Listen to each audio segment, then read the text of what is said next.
La scorsa notte a Baia Sardigna, una serata tranquilla si è trasformata in un vero e proprio caos. Un episodio che ha acceso i riflettori sulla sicurezza nella nostra amata Costa Smeralda. Un giovane turista svizzero è stato protagonista di una vicenda davvero spiacevole, culminata con il suo arresto.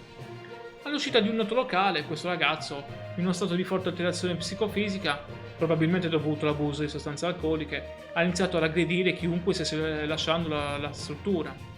Pensate, era talmente fuori controllo che ha persino provato a scappare a bordo dell'auto del padre per darsi la fuga. I carabinieri, sia della stazione di Portocervo che delle radiomobile di Olbia, sono intervenuti prontamente, chiamati per dare una mano al personale del 118 che già cercava di gestire la situazione. Ma è qui che la situazione è degenerata ulteriormente.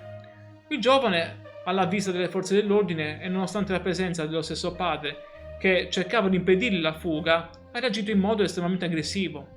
Ha iniziato così a dimenarsi, ha sputato contro il padre, contro i militari e ha persino scalciato, tentando disperatamente di sottrarsi all'arresto.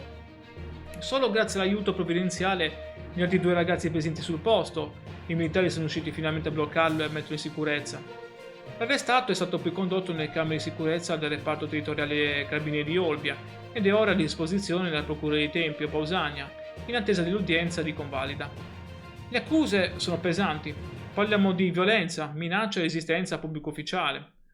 Questo episodio, amici, che ha comprensibilmente attirato l'attenzione di numerosi turisti presenti nella zona, ci porta a riflettere ancora una volta su un tema delicato e ricorrente, ovvero la sicurezza e il sempre più preoccupante abuso di alcol nei luoghi della movida estiva. La Sardegna è un luogo magico, un'isola che tutti amano, ma certi comportamenti possono davvero rovinare l'atmosfera e creare un allarme ingiustificato. Ditemi voi il vostro pensiero. Credete che si possa fare di più per prevenire episodi come questo durante le notti d'estate? Lasciate un commento e facciamo un dibattito costruttivo.